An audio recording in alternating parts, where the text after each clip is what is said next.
So we've talked about peak levels and how they represent the instantaneous level of the sound, or the absolute value of the sound, but how that really is not a great indication of how loud we perceive the sound, and that average levels are a better representation of the perceived loudness.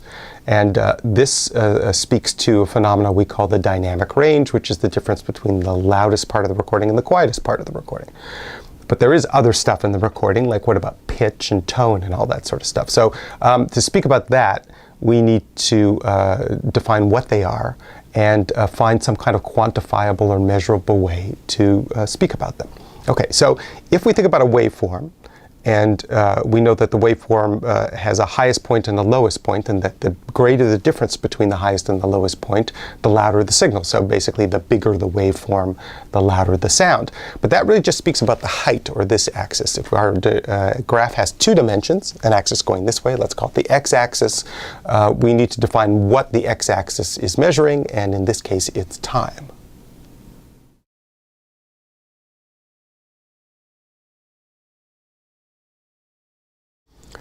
What is the most simple kind of repeating shape you can think of that doesn't have a beginning or an end? And I like to think of this in terms of driving in a car. So the idea is to drive a pattern in the car with the minimal number of turns of the steering wheel where you end up back where you started. And I found that shape is a circle. So then a circle represents the most simple kind of repeating or oscillating kind of variation or vibration. Now, the question is, how do you measure that? So you could measure how fast the car is going in terms of the normal miles per hour or distance over time kind of way. But in our case, it would be more interesting to know how many circles or cycles per hour you're making. And that then represents how frequently you're making the pattern, which we call the frequency of the signal. And if you take that signal and you graph that on our 2D graph, it looks like this.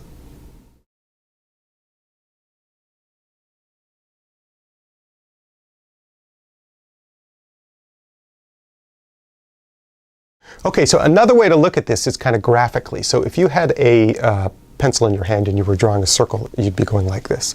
If we turn it on its side, it's going to look something like I'm going straight up and down.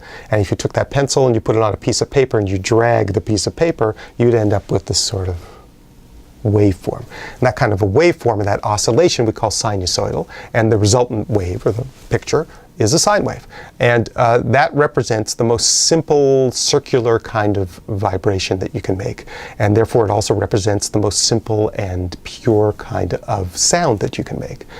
And interestingly, you can look at it and say that all sound is made from a combination of that building block, a combination of different sine waves at different frequencies and times and levels and all that kind of stuff. And that's what's responsible for the pitch and the tone of a signal. So once you understand that, it opens up the door to a whole bunch of different other concepts.